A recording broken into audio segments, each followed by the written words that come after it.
What's up everybody, it's Phonetically. I'm doing a tutorial today about how to chop up breaks for jungle music. Did a video a while back about doing chopping up amen breaks.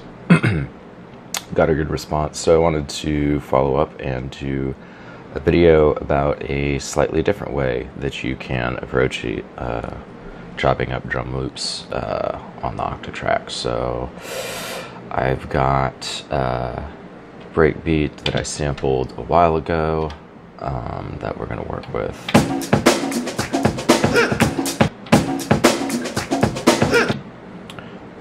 So it's a 2-bar break. We're only going to deal with the first bar. So what we want to do, we're going to start out just placing one trigger before we slice anything.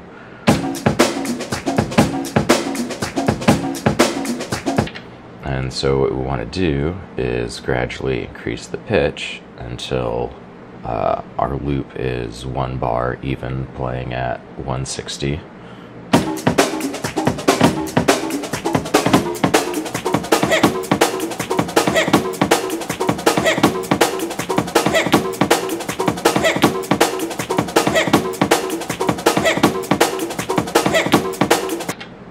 Okay, that sounds pretty good.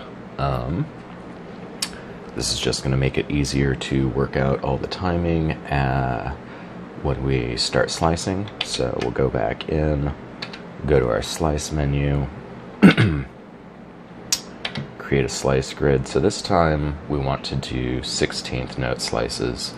When I did the chopping up amens tutorial, I did 8th note slices. Just so it doesn't end up as glitchy when you start randomizing everything. But we're going to try to have a little finer control. So we're going to do 32 slices because it's a 2-bar loop.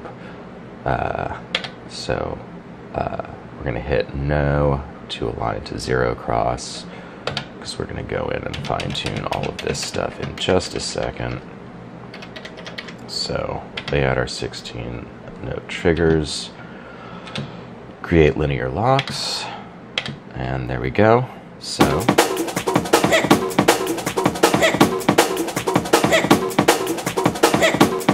all right, so we've got that, and then what we can do is we're going to start tightening up the envelope to make the drum hits just nice and tight. So we're going to dial back the release just a little under halfway, and then hold is going to start controlling our resolution, or our sustain, I guess. So because these are all single steps, we'll need to get it underneath 1, the value of 1, for it to start affecting the sound. So, still sounding normal.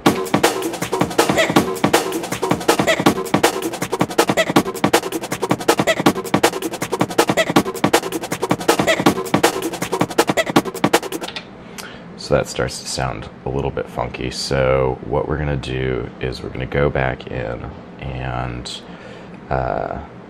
adjust our slices manually to make sure the timing is correct and just kind of clean things up overall. So if you hold down function, that will snap to your 0 points.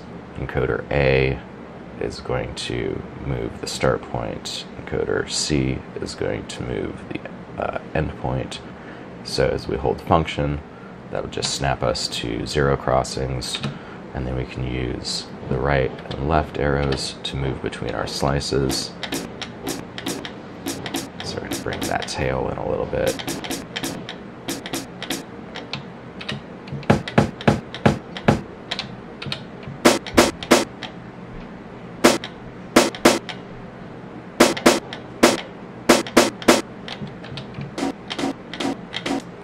So something like this, we notice that this is really just the tail of the snare and not a hit of its own.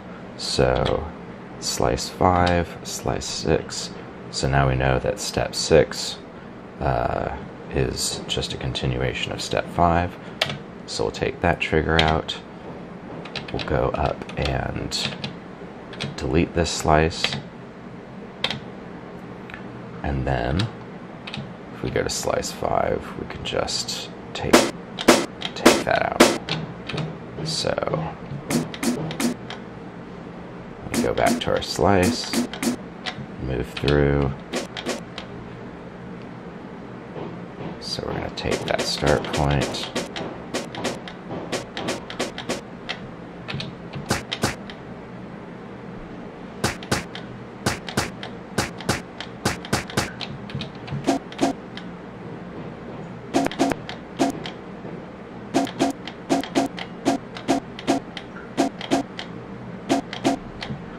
So we just want to be listening really carefully to whether or not we're getting any clicks and pops from our slices.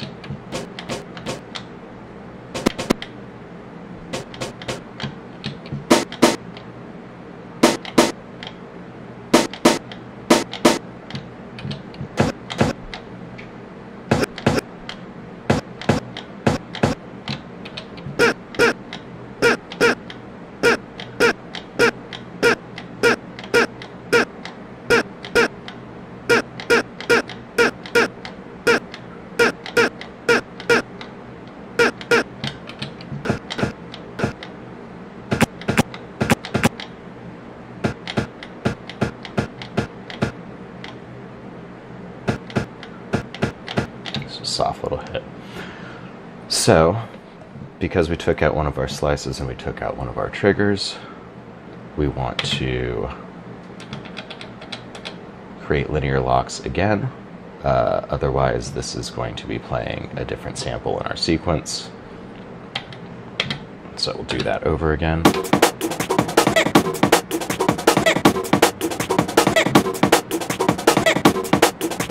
So that's playing back. So as we tighten that up, it starts to sound a little unnatural.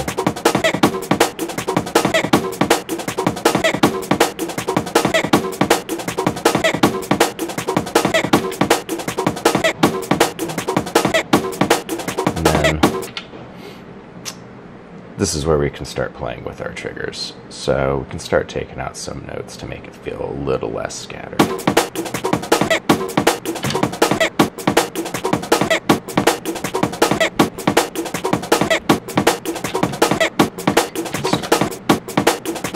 Some triggers around that. It's getting a little intense for every measure.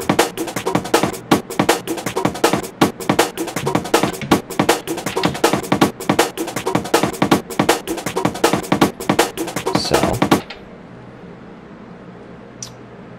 we've got our slices, we've got our trigs laid up, we cleaned up our slices. We've started playing around with our envelope. Now that we've cleaned it up, we can start taking the hold down quite a bit, and it sounds just a little less choppy than when we first laid it out. And then we can start dialing back our release. This is pretty exaggerated, but it just kind of gives you an idea how you can really start to tighten up these drum loops.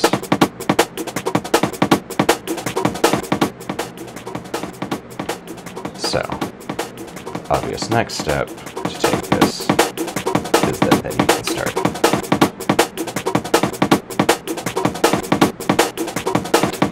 assigning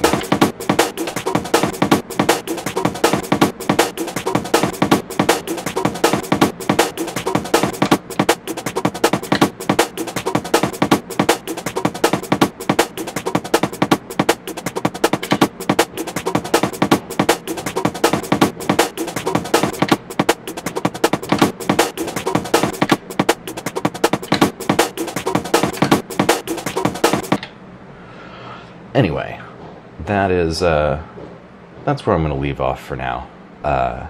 In some ways, it's pretty basic, what we just did. It's also just kind of setting up for what we can build on as we start to develop out a loop, which I'll do in a different video. But yeah, this is just a little bit more fine-tuned than how I chopped up the on and break in my previous video. Gonna keep going with this, give you some ideas for how to develop out a 1-bar loop into a 4-bar loop, and gradually into a 16-bar phrase. Some different ideas that we can go on to play with these drums and get different sounds. Gonna make some bass sounds at a certain point, and eventually I'm gonna try to get some MIDI instruments on and gradually just turn this tutorial into an entire song. So I hope this is useful. Like, comment, subscribe, all that good YouTube stuff. And yeah, I'm gonna leave off here for now.